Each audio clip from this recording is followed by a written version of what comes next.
রাজধানী সহ সারা দেশে ডেঙ্গুর সংক্রমণ বেড়েই চলছে। প্রতিদিনই বাড়ছে আক্রান্ত রোগী ও মৃত্যুর সংখ্যা। ডেঙ্গুর সংক্রমণ কমাতে মশক নিধন কার্যক্রম জোরদার করার পাশাপাশি ব্যক্তিগত সচেতনতার উপর গুরুত্ব আরোপ বিশেষজ্ঞদের। শরীফুল ইসলামের রিপোর্ট। গত জুলাই মাসে কীটতত্ত্ববিদরা সতর্ক করেছিলেন যে সেপ্টেম্বর ও অক্টোবর মাস জুড়েই ডেঙ্গুর প্রাদুর্ভাব বৃদ্ধি পাবে। এরই ধারাবাহিকতায় সারা দেশে থেমে থেমে বৃষ্টিপাত বেড়ে যাওয়ায় অক্টোবরেও চোখ রাঙাচ্ছে এডিস মশাবাহিত রোগ ডেঙ্গু। বছরব্যাপী মশক নিধন কার্যক্রম জোরদারের কথা থাকলেও বাস্তবে তার কার্যকর উদ্যোগ নেই। ফলে সময়ের সাথে পাল্লা দিয়ে বাড়ছে ডেঙ্গু আক্রান্ত রোগীর সংখ্যা, সেই সাথে বাড়ছে মৃত্যুও। কীটতত্ত্ববিদরা বলছেন, মশক নিধন কার্যক্রম জোরদার করা না হলে ডেঙ্গুর ভয়াবহতা কমানো সম্ভব নয়। এখনো এডিস মশার ঘনত্বের যে ইন্ডেক্স, যেটিকে আমরা ব্লুটি ইন্ডেক্স বলি, সেটি 20-এর উপরে আছে।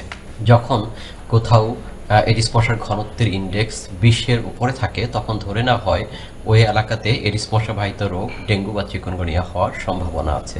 আমাদের এডিস মশার প্রাপ্ত ঘনত্ব, তাপমাত্রা, আর্দ্রতা, বৃষ্টিপাত এবং ডেঙ্গু রোগীর সংখ্যা, এগুলো মিলিয়ে আমরা একটি ফরকাস্টিং মডেল তৈরি করি। সেখানে আমরা দেখতে পাচ্ছি যে অক্টোবর জুড়েই ডেঙ্গুর প্রকোপ থাকবে বেশ ভয়াবহ আকারে।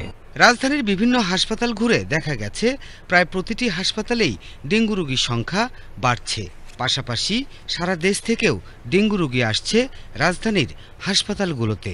এডিস মশা সকাল থেকে সন্ধ্যা পর্যন্ত কামড়ায়, তাই দিনের বেলা ঘুমোতে গেলে অবশ্যই মশারি টাঙিয়ে এবং দৈনন্দিন জীবনে ফুল হাতা জামা পরার পরামর্শ বিশেষজ্ঞদের। ডেঙ্গু তো এখন সারা বছরের রোগ, কাজেই সবাইকে সচেতন থাকতে হবে যাতে বাড়ির আশেপাশে পানি না জমে।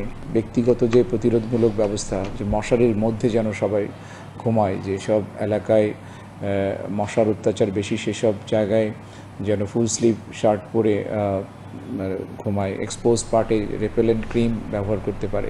অর্থাৎ ব্যক্তিগত প্রতিরোধমূলক ব্যবস্থাটা গ্রহণ করা জরুরি।